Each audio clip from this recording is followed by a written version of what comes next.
Now at 4, state DOT leaders working to keep our roads safe by making some much needed repairs. They're doing resurfacing work to make sure the markings on the roads are in good condition, making it easier for all of us to see. WCNC Charlotte's Jesse Pierre joining us live from the storm tracker in Southwest Charlotte. So Jesse, you spoke to NCDOT. Some of those projects are now getting pushed back, so we're not going to be able to see the roads as clearly as we should.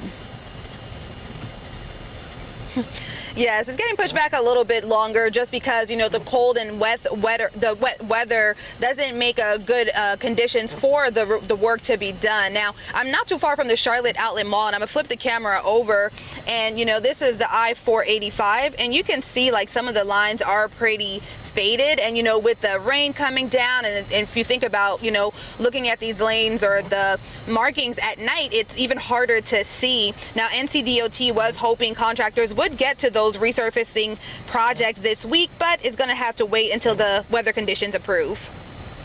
North Carolina is second in the nation behind Texas for the number of miles that are maintained by a state DOT. The North Carolina Department of Transportation is in charge of maintaining over 80,000 miles of road in the state. That includes resurfacing of the roads, and some areas need more work than others. Some line, they just straight, the some line that's together, and you don't know exactly what is the area you can go. NCDOT awarded a $1 million contract to restripe various locations in Mecklenburg County. It includes a 9-mile section of I-485 in the southwest portion of the county. That work was pushed back because of a shortage of materials over the summer, and now all eyes are on the weather. It wouldn't be feasible to do it or beneficial to do it because of cold temperatures.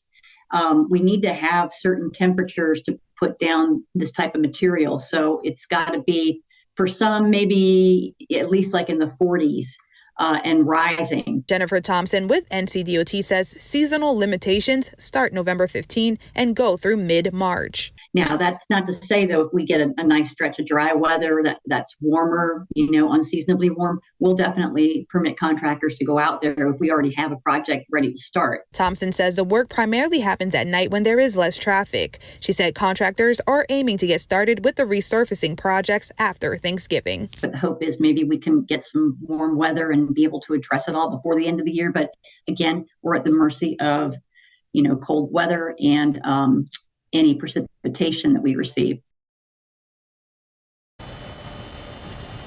Now, Thompson says that they do have contractors that ride the routes across the state and report any areas where the markings need to be redone. But she does encourage drivers to reach out if they have any areas of concern so that they can look into it. Live in Southwest Charlotte, Jesse Pierre, WCNC Charlotte. Jesse, thanks so much.